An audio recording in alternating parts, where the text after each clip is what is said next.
Hi, good day, everyone. And yes, this is Miss Thea Tanya Brizuela, and I am one of your classmates for today. Good day, Doc Pineda. And I will be discussing three lessons or three topics for today. First, I will discuss basic language principles. Second, I will discuss language and variation. Then lastly, I will discuss language and ethnicity. So meaning to say, I will have three YouTube discussions for this. Okay, so I will get started because I'm afraid of the number of minutes that I will upload on YouTube. So my first topic is actually very easy. It tackles basic language principles and it is normally self-explanatory. And I would like to tell you guys that there are some principles that would be redundant or that would seem related or has one thought to other principles. Okay. I basically have 23 basic language principles to discuss, but I will discuss them shortly according to what I have experienced. Okay, so what do we expect to learn? Two things. First, I will discuss briefly what is language. Second, the 23 basic language principles that I got from what Doc Pineda had shared to me on this topic. So the link that she shared. So it was very fruitful link, Doc. So I will discuss 23 basic language principles according to what I have read. Okay. So we have language. It is a means by which a person communicates his thoughts, ideas, feelings, expressions, and emotions. Right? So like the way I'm talking now, that is language. All right. So everything that involves my thoughts, my opinions, my emotions, that is language. Okay. And according to Washington, important principles may and must be flexible on both teachers and students, right? Because we are language teachers and our main customers are the students, okay? So the principles have to be flexible for both of us. Then we have here linguistic refers to insights, okay?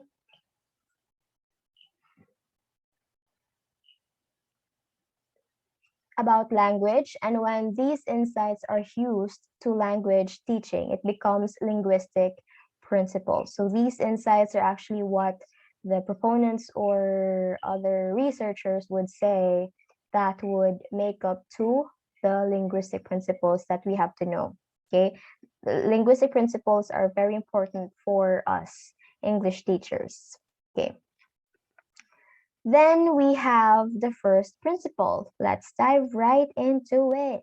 Okay, so principle of naturalness, from the word itself, natural. A child learns to speak in a natural atmosphere as he learns the mother tongue only by listening. So this is actually the moment, the language that we acquire the moment that we are born. Okay, from the word itself, natural. So it's concerning with our mother tongue, first language. Okay. Then we go to number 2, principle of learning by doing. If you can remember John Dewey, he would always say that, learning by doing. So language focused to develop 4 skills: listening, speaking, reading, and writing. So in classroom situation, we normally would give students activities that would give them an opportunity to be occupied and be active, right? So while they are learning the skills, the 4 macro skills, they have to be active, and that is learning by doing, giving them like role plays, job interviews, for example, mock job interviews, right? So to keep them active, learning by doing. Then third, we have principle of vocabulary. So main objective of teaching English is to increase the vocabulary of the student. So in the principle of vocabulary, we have to mention active and passive vocabulary. So the passive vocabulary, the things or the vocabularies that we normally would learn, okay? But when we say learn only, but when we say active vocabulary, these are the vocabularies that we use every day when we talk, okay? So main objective of us teachers, us language teachers, is to increase their vocabulary. So one way that I helped them increase their vocabulary was when I was an oral comm teacher before last sem. I would give them just so you know of the week, okay, like a tagline or like trivia, as you may call it. Whenever I start my lesson for the week, I give them just so you know of the week. So what is that all about? It's about a group of words or unfamiliar words that they have to know that they would maybe use in the future. Okay, so I prepare like 5 vocabularies per meeting, right? So it was one way of helping them increase their vocab. The number 4 is the principle of purpose. So English is learned for the purposes like social, scientific, academic, and literary. So as students, we always wanted to have a sense of purpose whenever we learn something. Okay, so one example was when I taught oral communication during my subject orientation, I gave them a sense of purpose. I gave them, what do you want to achieve after you have taken or after you have passed oral comm? Is it merely to get a high grade, or what skills do you have to develop? How do you see yourself after you finish the subject? Okay, because whenever the child is purpose driven, then learning will really take place. Okay, then we go to number 5. It's principle of imitation. So like I said, some of the principles here are related, interconnected to one another. So imitation. When we learn first language, we face the universe directly and learn to clothe it with speech. When we learn a sound language, we tend to filter the universe through the language already known. So we learn or we speak the language English because of imitation. We tend to watch videos or Netflix videos, movies, whatever, YouTube, Peppa Pigs and stuff. Then we acquire how they speak the language. We tend to adopt to how they speak. So it's very important that you have to be a role model whenever you know that someone is imitating you. So as teachers, we are very powerful, okay, because the way we speak affects our students unconsciously. Okay, we may not know it, but our speaking skills would affect the way we speak, the way we project ourselves. They make an impact to our students. Okay, then we go to the 6th principle of habit formation. So as one's habits need practice, example, when you sing, when you dance, as well as language also needs practice. Because what's the point of learning if we don't practice the language itself? We don't just learn English in a four-wall of classroom just to pass the tests and the exams, but we have to develop the skill of speaking the language. Okay, so it's a matter of habit formation. So as teachers, we should give students activities where they could have the opportunity to speak for themselves using the English language. Then 7, principle of motivation and interest. So this is where intrinsic and extrinsic motivation would come in. Okay, so everything is learned when we have proper motivation to take interest in that. All right, so it's like giving your students a sense of purpose, connected to the form or principle that I've discussed earlier.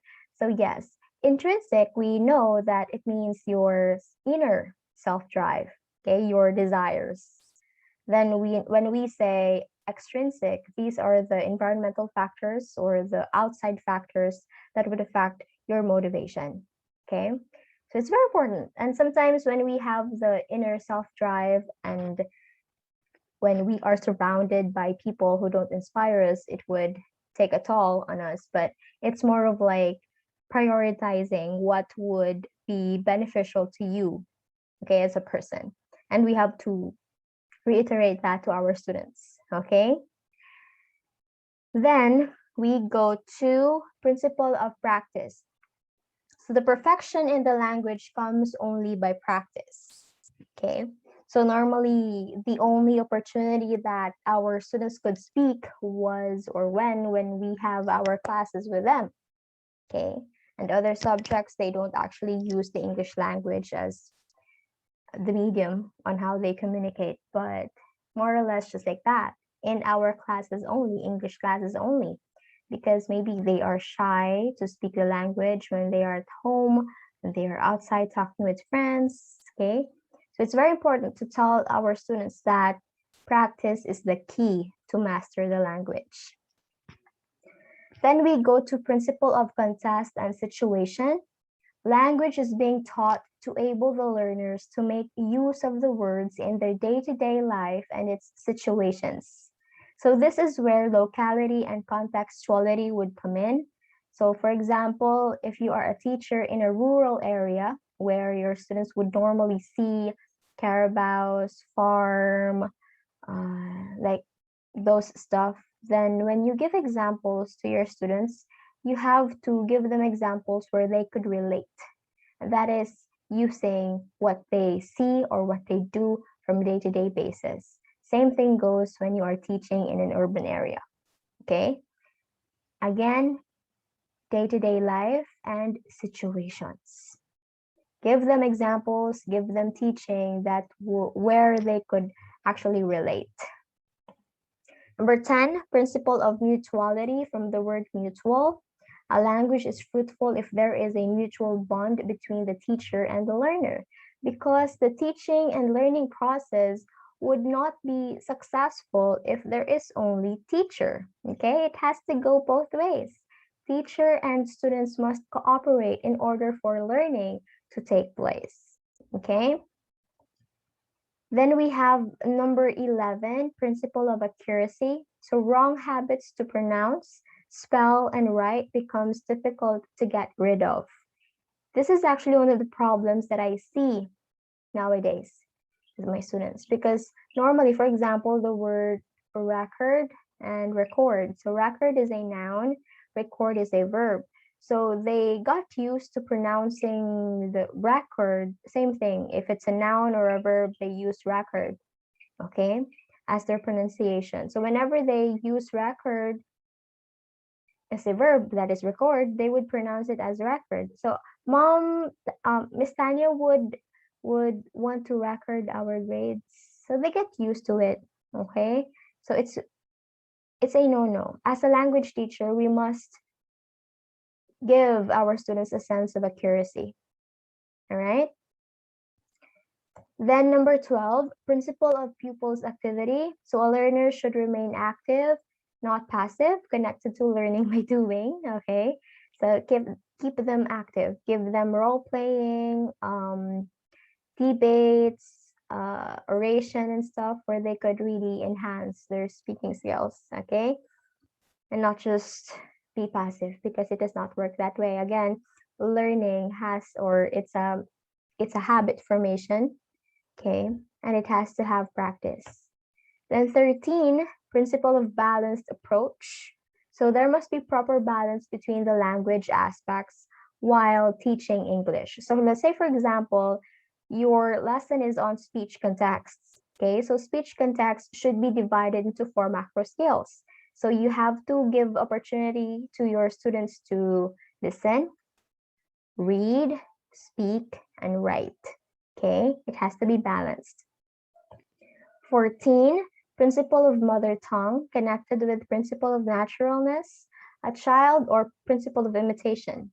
A child listens his family members and learns the words and communicates easily as he rises with that language and sleeps with that language. So as a mother, as a parent, it's very important that you have to be a good role model to your kids, especially if you have toddlers at home.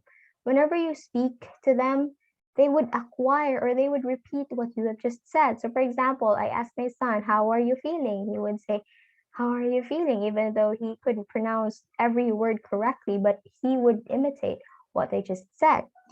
I would ask him, are you okay? I would say, okay. Okay, so it's very important. So it's a matter of we parents are the reflection of who our kids are.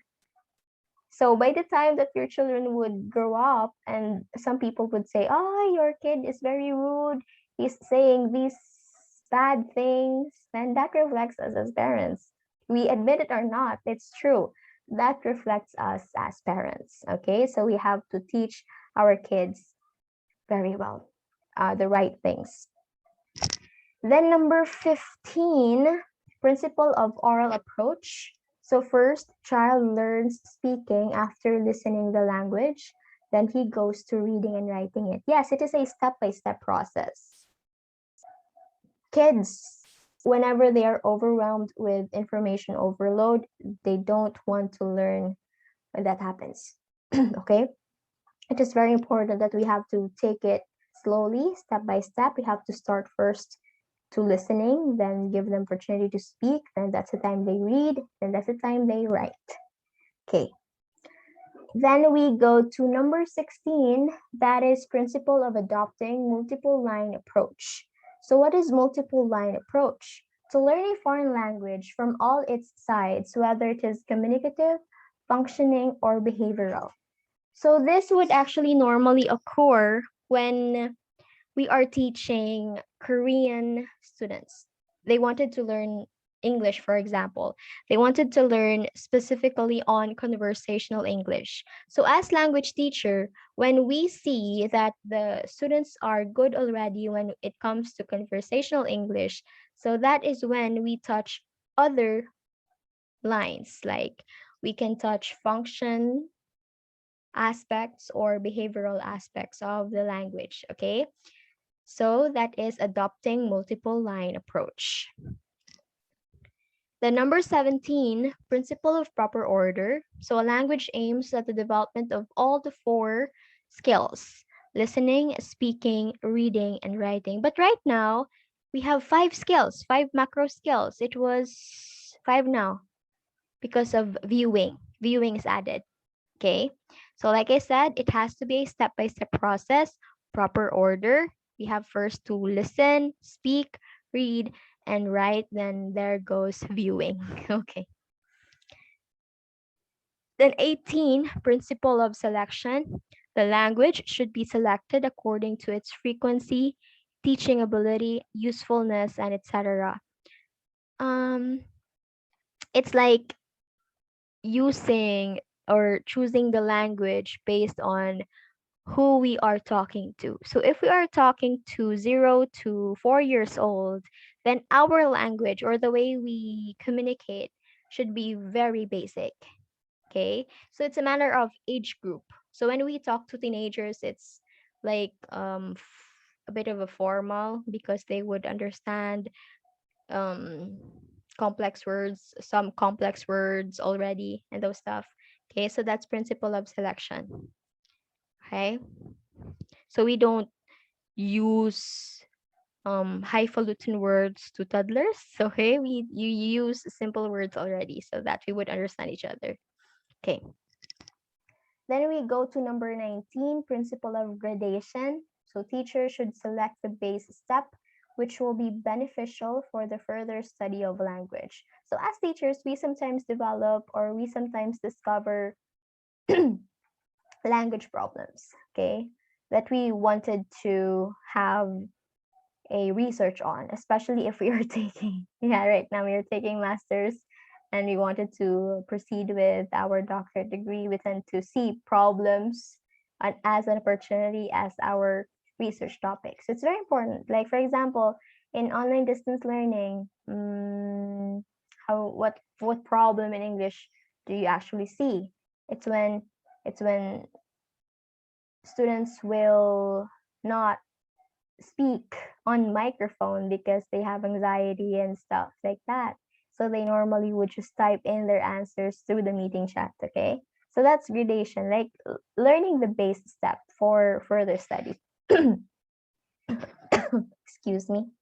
Then 20, we have principle of connection of life. So a language teacher should motivate the students to use the words, structures, phrases of English in their day-to-day life, okay? So I would normally tell my students to speak in English whenever they want. So one basic step or one basic way that I told them that if they wanted to post something on Facebook or Instagram in English, then they have to do that. Okay, even if they're not confident enough, and if they wanted to do that, then they have to. Okay, so that's one way of practicing English in their day-to-day life. Okay, then we go to 21, principle of proportion. So in here, the proportion between the passive and active aspects of learning a foreign language should be 5:2 at the early stage, and later on this ratio may be 5:3, according to Dr. West. So how is it done? So normally, 5:2 ratio, we would tell our students the basic of the language, like the rules of grammar, past, present, future tenses of the verb, and stuff like that, where us teachers are active and they are passive. Okay, as the time goes by, we have to give them an opportunity where they could speak what we have taught to them, where they could apply what we have taught them, and that is principle of proportion. Then 22, principle of language aptitude, that is phonetic, coding, grammar, rote memorization, linguistic rules, and patterns. Excuse me. For learning a language aptitude is needed. So that's according to Carolyn Spoon. That's why when I took my TESOL, I got my pre-test or my aptitude tests to know my strengths and weaknesses, and afterwards, after my lessons or after the course, I got the post-test. So that is aptitude, learning what your strengths and weaknesses are in English language. Then lastly, principle of maxims of teaching. So maxims are general truths drawn from science of experience, according to Oxford Dictionary.